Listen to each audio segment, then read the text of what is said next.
Oh, okay. Make sure it has just turned 7 o'clock. So we will go ahead and get started.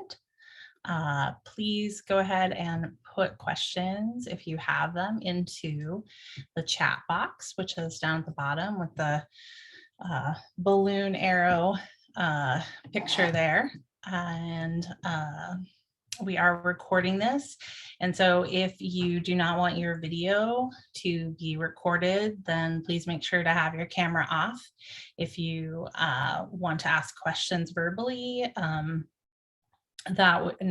the end, that'll be great. My name is Sarah Evans, and I'm going to go first and talk about children's and young adult librarianship, and then my colleague Tricia is going to talk about school librarianship. So let's go ahead. As I mentioned, my name's Sarah Evans. I am the assistant professor over children's and young adult librarianship program here at University of North Texas. I'm excited to tell you a bit more about our program and about librarianship in general. Now, when we say youth librarianship, what that means generally is a career as a children's or teen services or young adult librarian in a public library.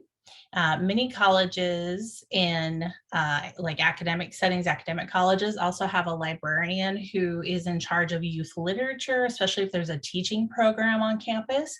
So that's another potential workplace with this kind of program of study.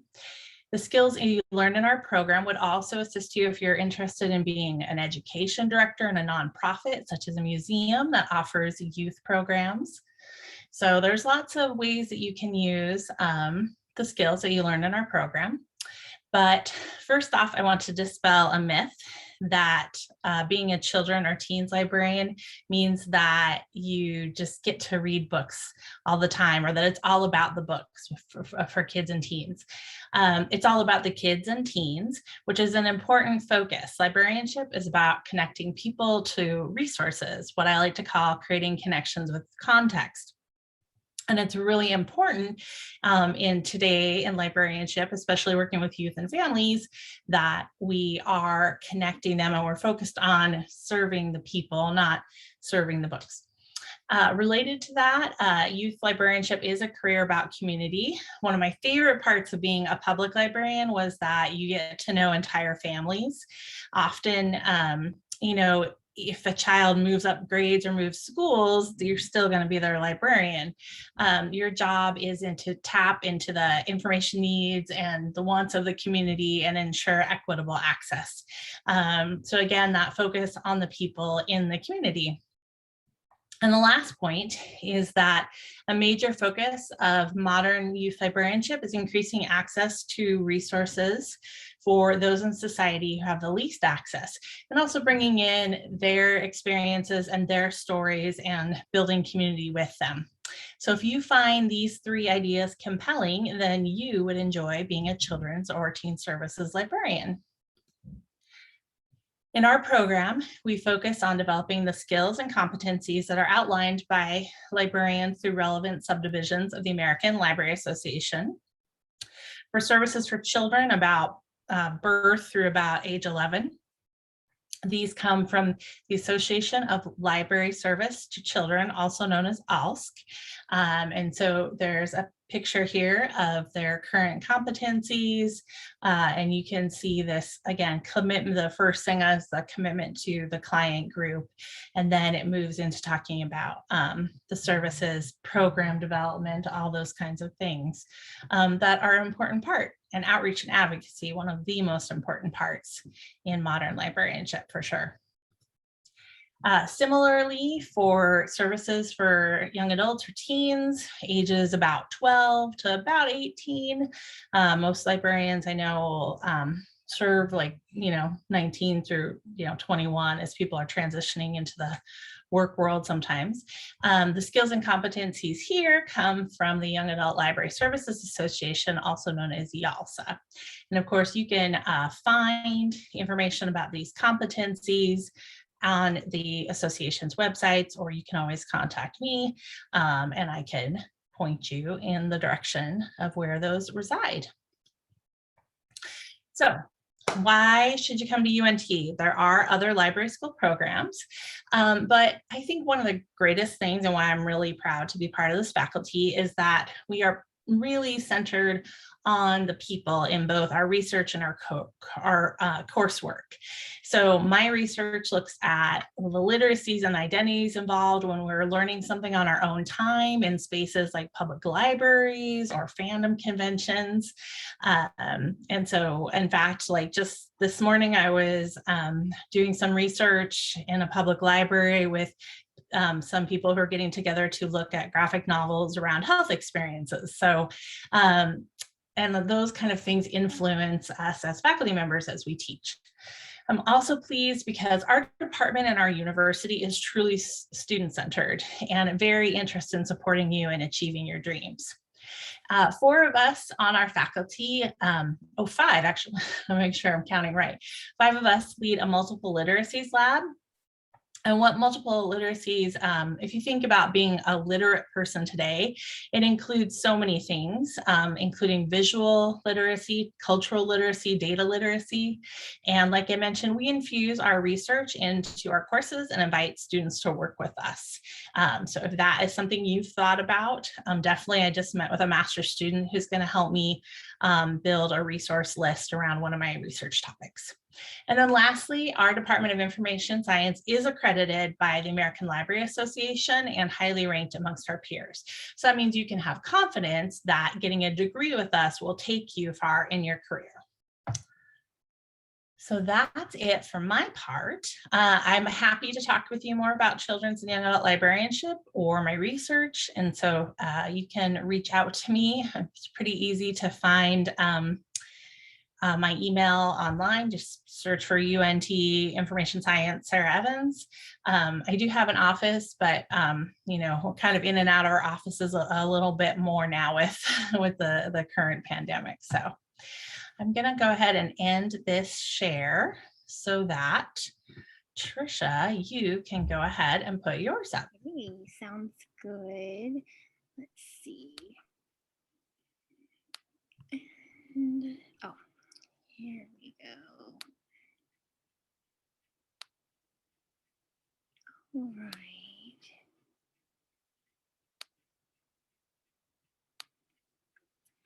Okay, nice to see you all here.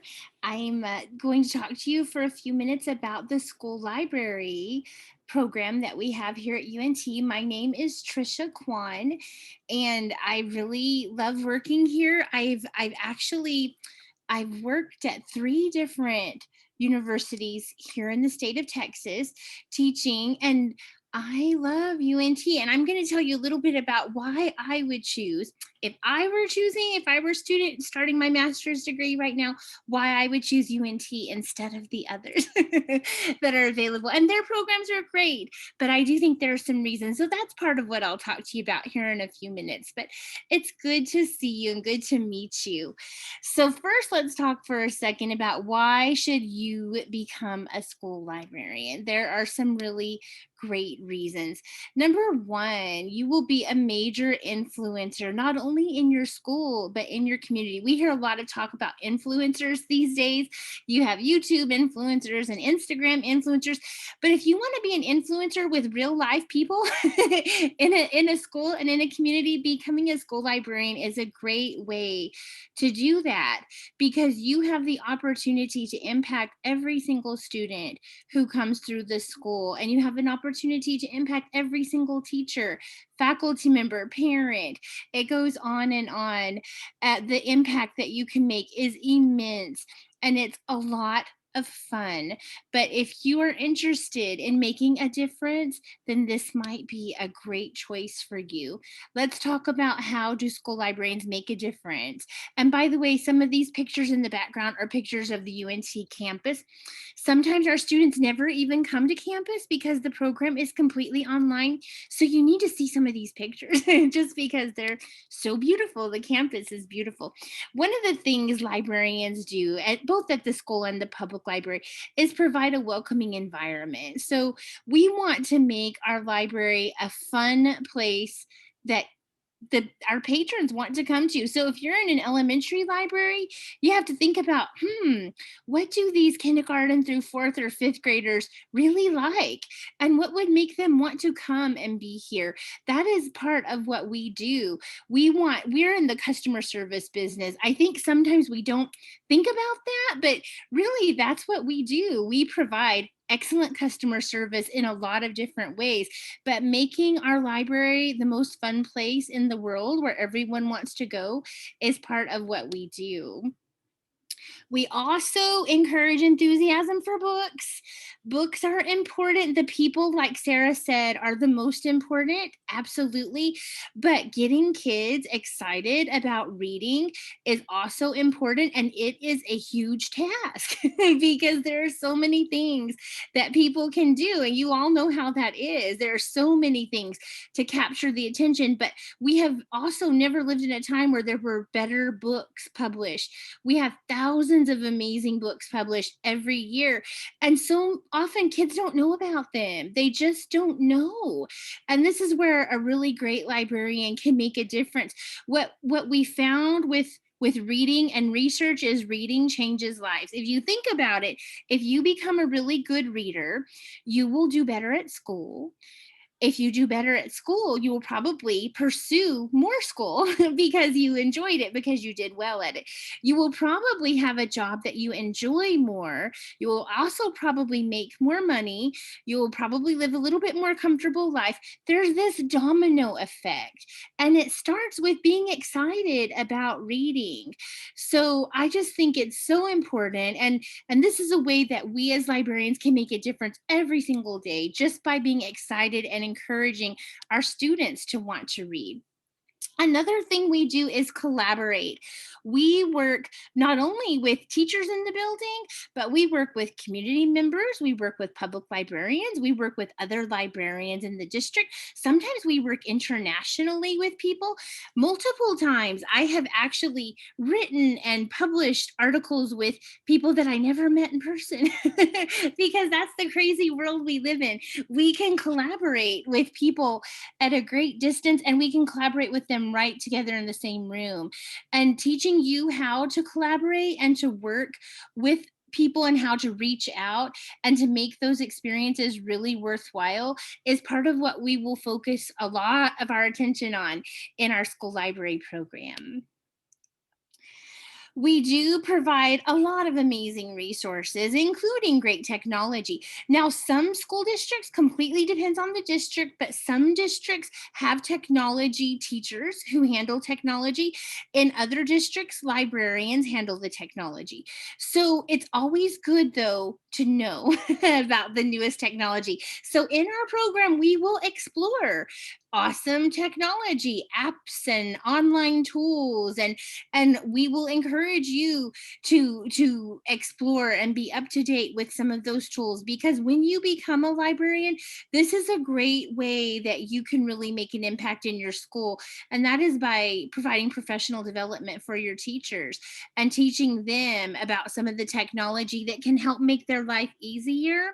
It's always great when technology can do that, or if it can just make life more exciting. And for the students, of course, they tend to know some types of technology really well, but it's pretty interesting what they don't know. So we can also build a bridge there. We stay on top of cutting edge trends. And I was just talking to someone yesterday about how much the world has changed in 20 years. My first 30 years of life, there was hardly any change, but the last 20, I said, oh my gosh, I was over 30 before I had a cell phone. And when you think about how the world has changed, it's just like this. We are constantly changing and adapting. And school librarians get to be a part of that cutting edge and explore, well, what are the new trends? And how is this going to impact my school? And how can I provide resources to my teachers and to my students to help them embrace some of these trends that will really benefit them? So that's part of what we will talk about as well in our coursework. And of course, being a school librarian is the best job in the world. Not kidding. It is so much fun. You will love it. Every day is an adventure. There is so much freedom. Pretty much you get to just do whatever you want to do. My first librarian position, I walked into the school and I was talking to my principal and I would say, so is it okay if I do A, B, and C? Because I had lots of ideas. And she said, you can do whatever you want to do. Like, yes, that's rare. For any of you who have ever worked for administrators, you know that's rare. But with the library, the sky is the limit, and anything that you can think of, you can do. So I think it's just the best job in the world. Never, ever a dull moment. So there are two ways to become a school librarian. Let's talk about those two ways. One, if you already have a master's degree, you can just take our school library certification courses. So usually we encourage people because earning a master's degree only takes 3 more courses. We encourage you to go ahead and get the master's degree even if you already have one, but it is an option to just take the school library certification courses. A master's degree of some kind, though, is required along with the school library certification courses to be a school librarian in Texas, to be certified as a school librarian in Texas. So you could have a master's degree, say, in reading and just come along and take our school library certification courses. Or you could even have a master's degree in math and come and take our school library certification courses. Or if you don't have a master's degree, then you can earn a master's degree with us, and then you can become a certified school librarian. So, and this is kind of what I just said to you. Basically, you do have to have a master's degree in Texas to be certified as a school librarian. It doesn't have to be a master's degree in library science. It does have to be a master's degree, though. So let's talk for a second about the specific requirements for the school library. We have these 9 courses, which I know these titles don't necessarily mean much to you, and this is on our website too, but I just wanted to show them to you just so that you get an idea. There are 9 school library courses, and those 9 are required if you are doing the school library program, whether it be the master's degree or just the certification. I teach this first course, Info 5001 School Librarianship, and I teach the very last course, Practicum, and I teach this one in the middle. So I would see you all along the way. I am the Practicum coordinator for our school library program, so I also answer any questions that you have about Practicum, which we're going to talk about briefly here in a second too. All right, as far as requirements, if you're out of state, you need to check with your state for certification requirements. We handle all of the certification requirements for Texas students, and we will help lead you through, but we don't keep up with all of the certification requirements for every state because every state is different. So but we will help you as much as you can, and we will sign off on any paperwork, etc. But you will want to check with your own state about specific certification requirements. We have had students from all over the country, though, take our program, earn our master's degree or our school library certification, and get certified in their own state. You do have to get B's at least in all of your classes for them to count. So, and I'm trying, it's just very rare for people not to get A's, honestly. My goal is for everyone to get an A. So I'm going to do whatever I can to help you get all A's. But as long as you get B's or A's, then that is what you need. To earn the MLS degree, you would need 3 more classes, and we call those the core classes. And these classes are not school library focused. They are more general library world focused type classes. And the nice thing about those classes is they give you a little bit of diversification. So let's say you think you want to be a school librarian, but someday you think, maybe I want to go work in the public library or an academic library. That master's degree will allow you not only to work in a school library, but to go work in another type of library as well. So it's kind of nice to have those extra 3 classes, even if you already have an existing master's degree. So other than the coursework, what else do you have to do? Aren't the flowers so pretty? I just love the flowers everywhere. We have an electronic portfolio project, and right now I'm in charge of the electronic portfolio project for our department. And so it's kind of like we call it a capstone project. It's in most master's degree programs you have to do some kind of big project. Back in the day, we had to do a big research project and write a thesis. You've probably heard of a master's thesis.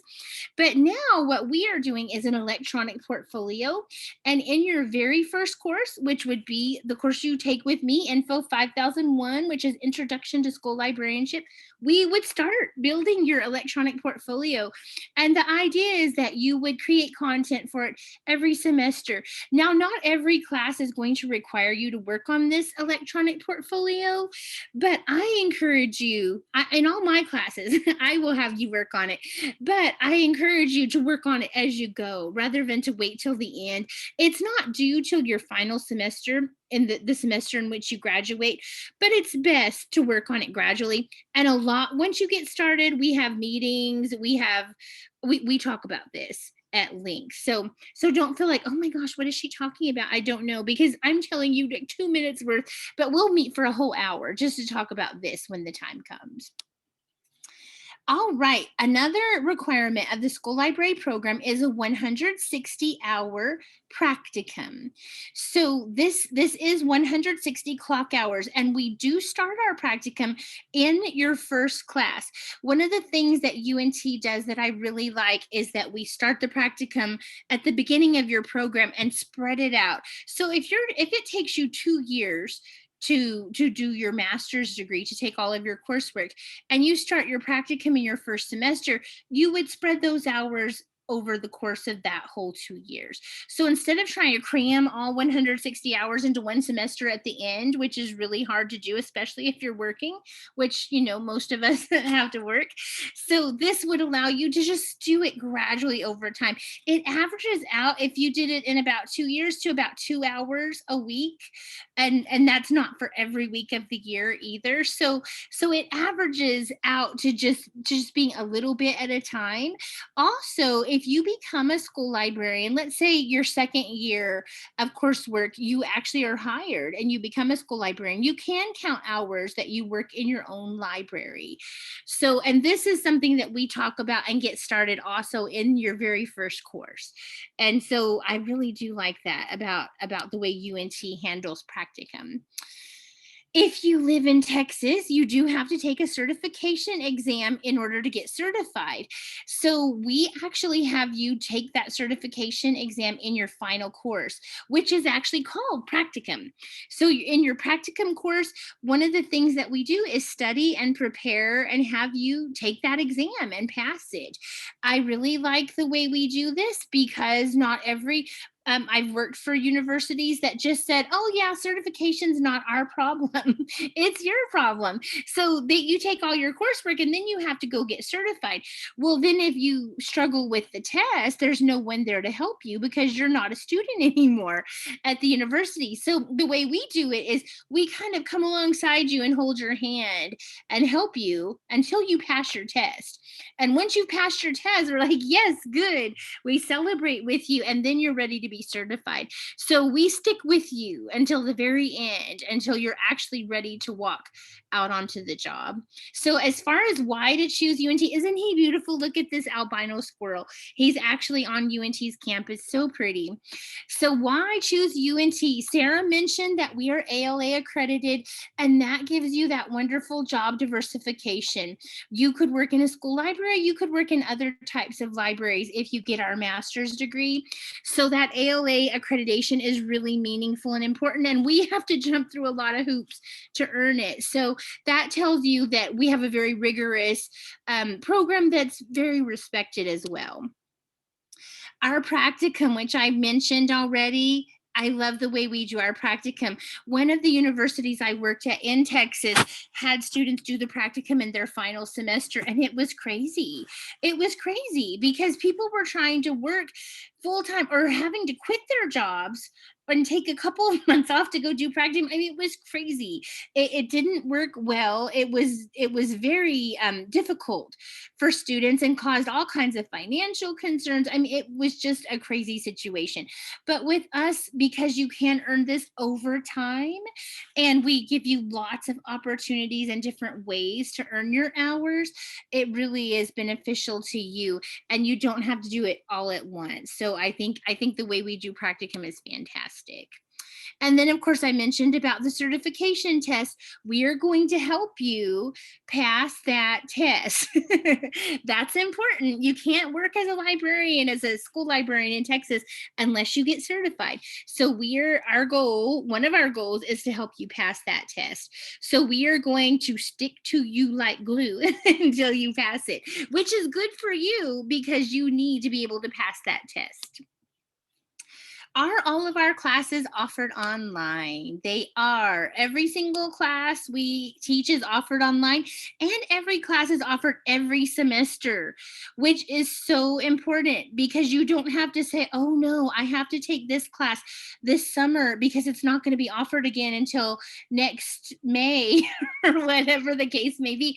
Every class we teach is offered every semester, so you don't have to figure out how to finagle and take this class at this time, and then you end up with 5 classes one semester and one the next semester. No, it's not like that. Every class that we teach is offered every semester, and that makes it so much easier for students to take what you need when you need it.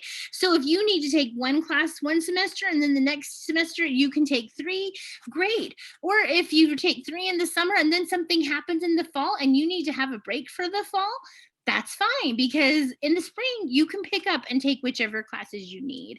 So I really love that. Now you can apply in just 2 easy steps. One is you apply to the graduate school, and this is actually a hyperlink.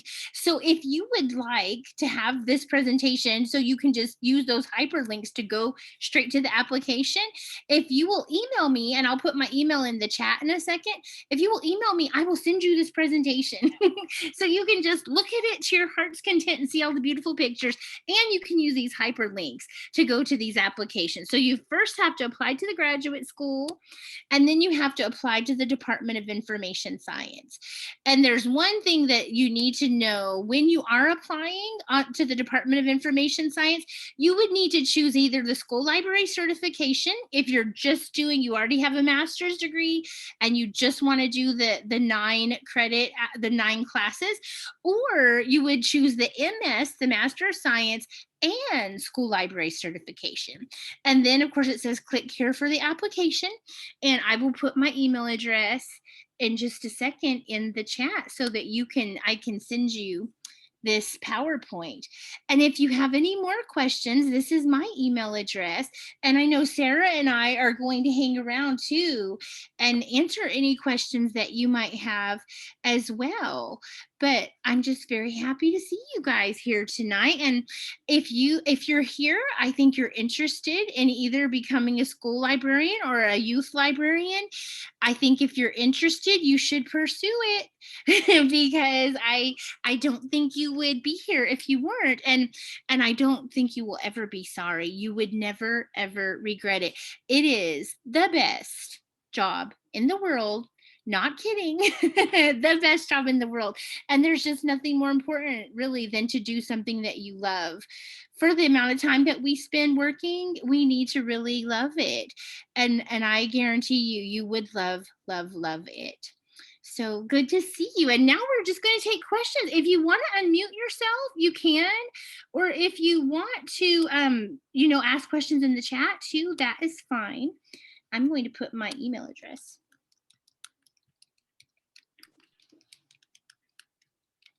Okay, there's my email address. Do you have a question, Lydia? I see you unmuted yourself. Hi. Hello.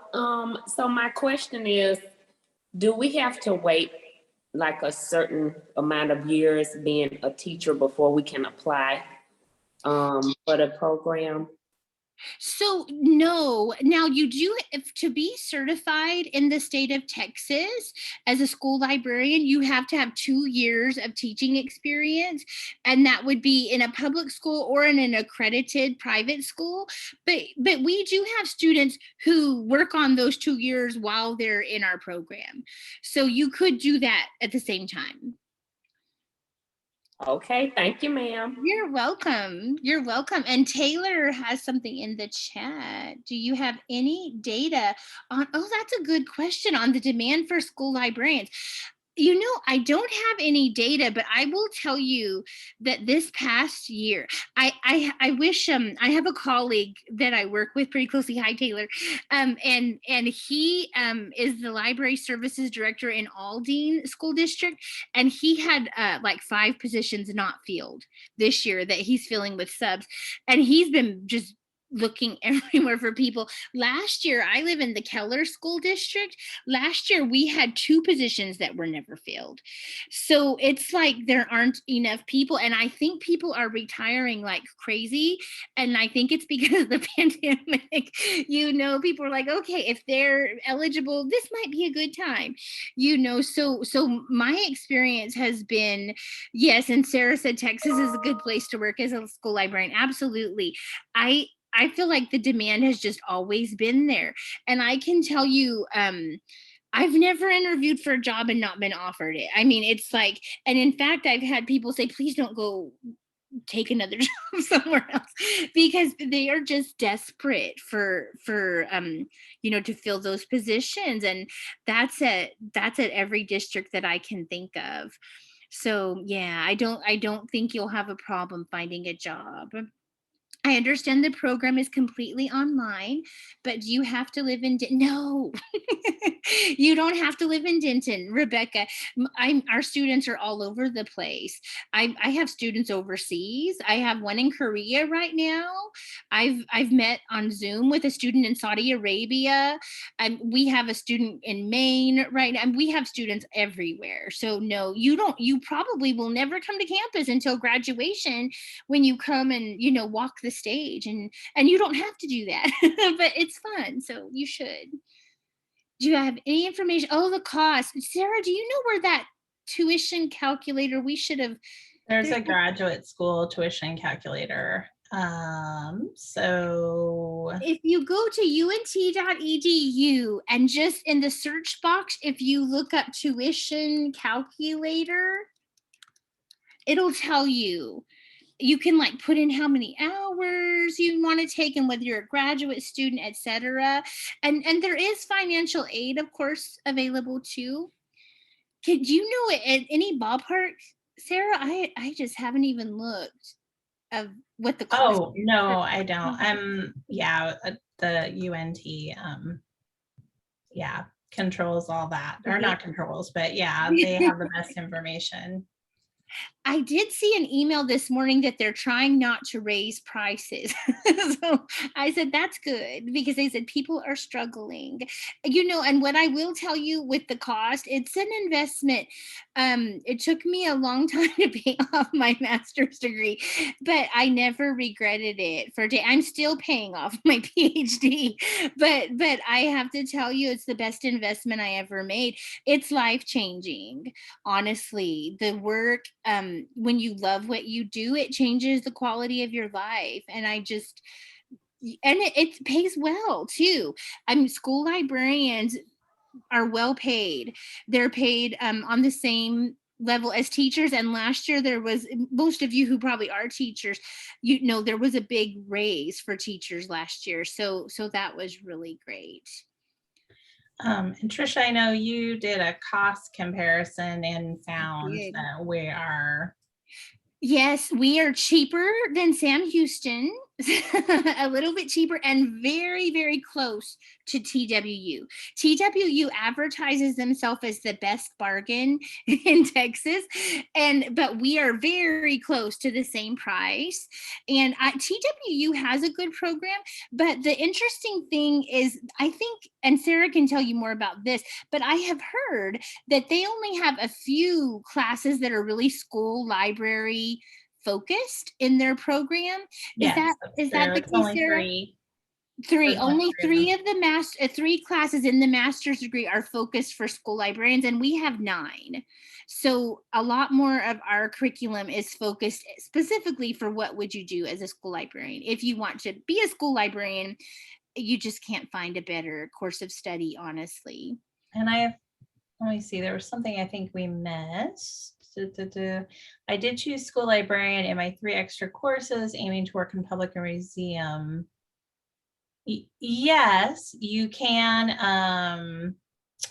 Yes. So one thing we try to do is make sure that school librarians, if they want the sort of extra certification that is part of the youth librarianship program, that is an option for your electives, and you just choose to sort of aim the elective that you have in that direction. So that's possible. Let me know if that was not the question you were asking. And then Liz had a question about practicum. Oh, yes. Let's talk about practicum. So this is what I always suggest to students when they're setting up. In our first course that we take, we get a mentor. Basically, we find someone who will be our mentor, a working school librarian.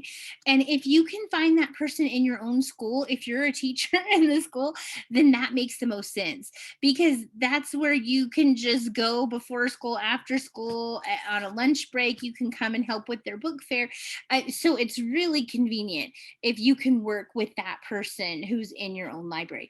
Now, the state does require that you do 70% of your hours at one level and 30% at another. So if, let's say, you're teaching in an elementary school, it might make the most sense to do 70% of your hours in the elementary school, because that's where you'll be most of the time. But the other 30% would need to be in a middle school or a high school, or both. It can be, either one. We do allow, right now we're allowing extra hours, like through webinars and conferences. We hosted a big conference this summer, an international library conference called the International Association of School Librarians Conference. And we allowed our students to attend that online conference and use all those hours for practicum. So, and right now I'm still letting students do that this semester, because we have access for a whole year to that content. So I still have students who are, signing up and seeing and so that's partly how you can earn hours too. During the pandemic, also, we've had other ways to earn hours from home, because we haven't always been allowed in schools. And even if you were in the school and teaching, you weren't allowed to go to the library. So every district is different with what they're doing and how they're handling the pandemic. So we're working with students to do, what we need to do to make this work for them. Couple other practicum questions. One is students completing the practicum in other countries. Yes. But you're you're the practicum person, and there's another practicum question. So a couple of things. If you want to be certified in the state of Texas, you must either complete your practicum at a school in Texas or a Department of Defense school anywhere. And that's only if you want to be certified in the state of Texas. Now, having said that, for a school librarian, clarify, for a school librarian, yes, you could do your practicum if you're aiming to be a children's or young adult librarian in a public library. You can do your practicum anywhere in the world, so yes, that's fine. And then you'll be a certified public librarian just by nature of having a master's from an ALA-accredited program. Absolutely. And so, but if you're wanting to be a certified librarian and be certified in another state or work in another country as a librarian, you can do your practicum anywhere. So it doesn't have to be in Texas or a Department of Defense school unless you want to be certified in Texas. But Texas does accept certifications from other states by transfer. So let's say you live in Georgia and you're taking our program and you get certified in Georgia, and someday you move to Texas, which you should all come. If you're in another state, you should come to Texas. It's a great place to live. So then you could transfer your certification. Texas would review your transcripts and they would say, oh, you need to take the certification exam. And then they would clear you. So there's ways. That's how I actually got certified in Texas. I came from Wyoming, and I transferred my certification from Wyoming to Texas. So that's, always possible. But yeah, if you have specific questions about your own situation, I'm happy to email with you too. And we can talk about what is your situation and, what country are you in, what can be worked out. But yes, people do practicums all over the place. Jamel says, what is a cohort? That's a good question. So we do have cohorts, but right now in the school library program, I don't think we're running any cohorts. Not with school or youth librarian necessarily. I mean, I think, yeah. I mean, I know there's still a Houston cohort model, and there might be some people there, but who do school, but who do the youth part, but for school, it's not really in cohort model. Yes. And Jamel, if you don't mind me asking, like, what area do you live? Because there's some areas where we have kind of like cohort facilitators. And yeah, Houston. So there is a big Houston hub. And so what you could do is join that Houston hub, and they meet like almost every week. And the coordinator is is an instructor in the IS department, and he teaches one of the core classes. And he meets with students to talk about all kinds of things. And they have an in-person meeting every semester too. It's optional, I think, but they meet online like once a week, and that's optional as well. Those meetings, I've attended some of those meetings myself. So yeah, there are some areas. I know we have an El Paso cohort group where there's someone who's in charge, and they kind of schedule meetings so that the students can kind of get together and get to know each other. It's a lot of it is social, honestly, and then sharing information, about the field.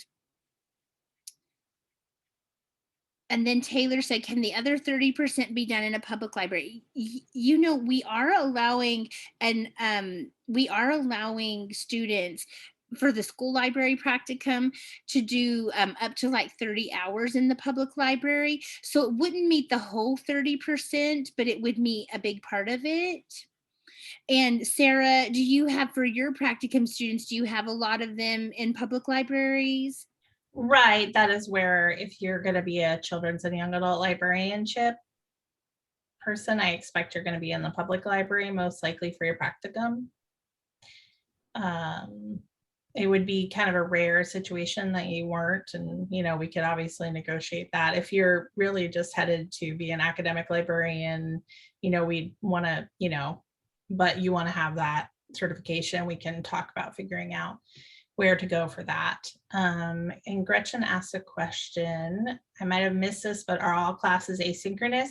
Yes. Now, some of the professors have lectures in the evening that you can optionally attend or have to at least listen to a recording of.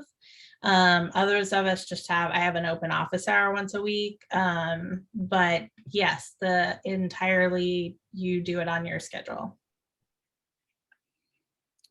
Yes, and that's how I work too. I make screencasts and videos, and then I'm always available pretty much. And I do a lot of Zoom meetings with students. I've probably done 20 this week. So I do a lot of like one-on-one Zoom meetings, handling, different things that come up. There's stuff, so we're always, available. Well, I mean, always,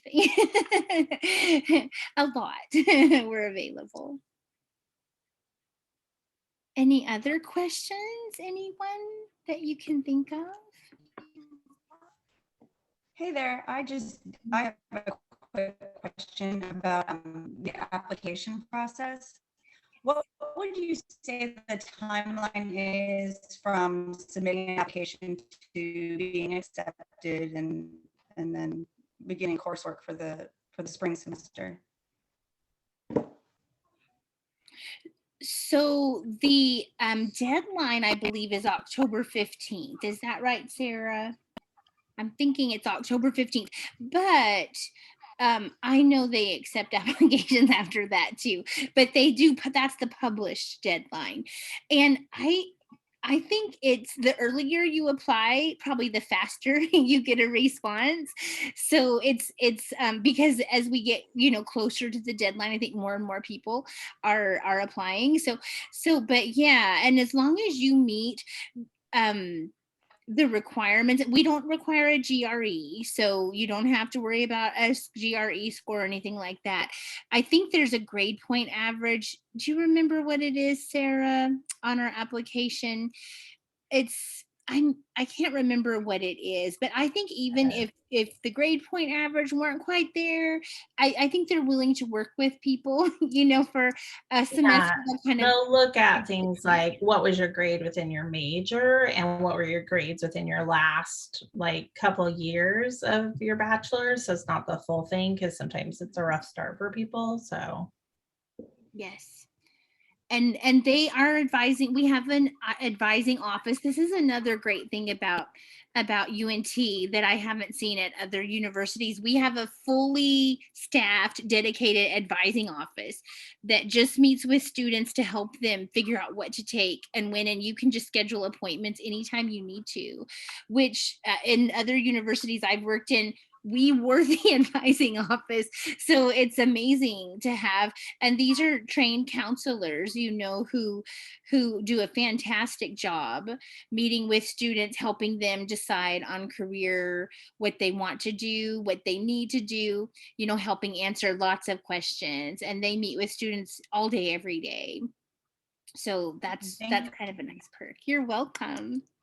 And that's a good, I mean, the advising office would absolutely encourage you to reach out to them if you, look at on our information science website. Let me see if I can find the exact one, but there is the advising office to contact. Mm-hmm. And there's a place online if you were to go to unt.edu. Is it /information science, Sarah? I'm so lazy. I go to unt.edu, and then in the search bar I put information science department. And Sorry, then I don't know what you're asking right now. Thank you. I'm just, because I just put in the advising That's office. perfect. And so there's a place there where you can actually like set up an appointment. You can schedule an appointment to speak with an advisor over the phone, or I think they do Zoom too. But they're fantastic. We have the best advisors. I just love them. And I talk to them every single day, pretty much. There's always things to handle, and they're fantastic. Yeah. Mm-hmm. Any other questions, anyone?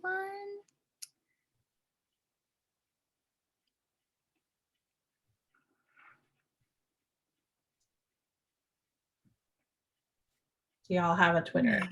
Yeah, the information science does have a Twitter. We do. I mean, you are like, are you asking us personally? I mean, mine's at Sarah Amber. That's not a secret. And UNT has a Twitter, but information science, I feel like they just changed the handle, so I want to double check it. Okay. UNT Twitter. Okay. Yeah, because it used to be something kind of different. And they have updated it. So yes, there you go. There you go. Thank you. And a lot of times, like, they follow most of the faculty. So so there's mine. And so yeah, and UNT has one generally too, as well.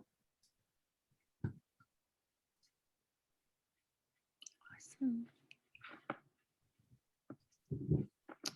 All right. Well, you know what? If you do have other questions, please feel free. Trisha, there's a question. I need to go over the 9 courses. Okay. You know what? Let me just pull up. I'm going to pull up the PowerPoint again so I can just show them to you, because that might be easier than, let me just go back to that page.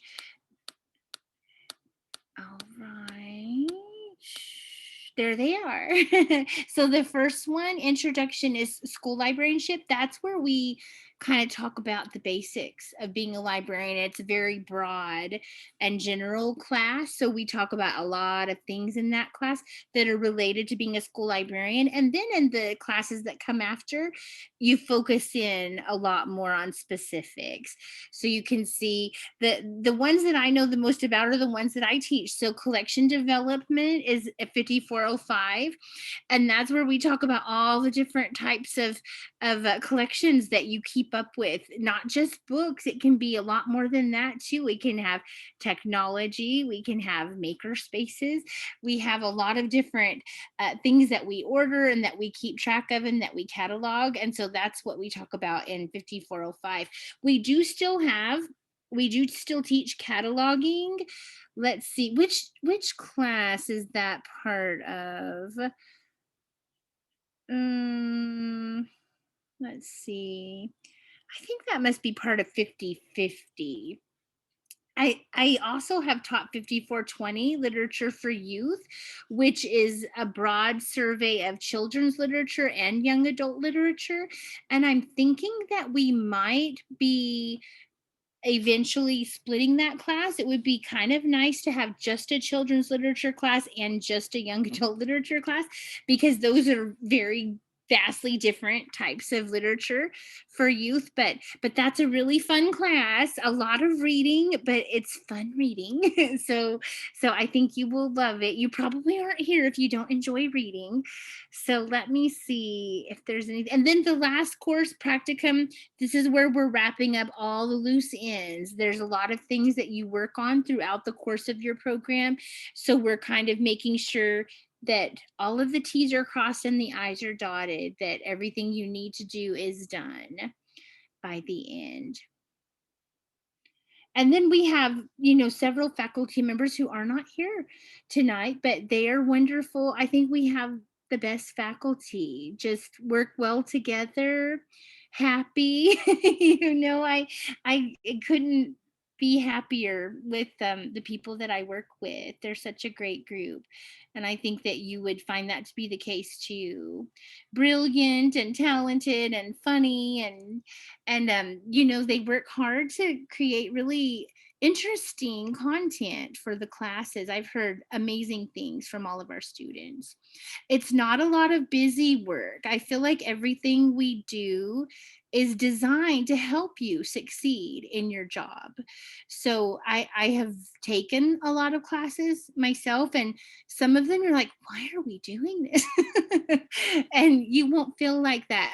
I'll have students say to me a lot of times, oh my gosh, I am like working as a librarian right now, and I'm going to use this that we're doing as an assignment in class for my library because it completely applies to what I need to do. So I think you will find that everything that we have you do is helpful and it will benefit you. Okay. I can't see the chat anymore. Where did it go? Oh, because maybe you're sharing your screen. Yeah, that's it. Yes. Yeah. And Jamel, do you want to know anything else about the classes? Is there anything specific? I don't want to miss anything about them if you, and also this information's available on our website as well.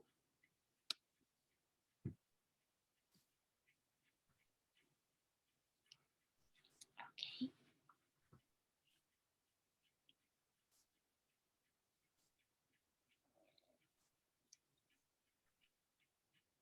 All right. Well,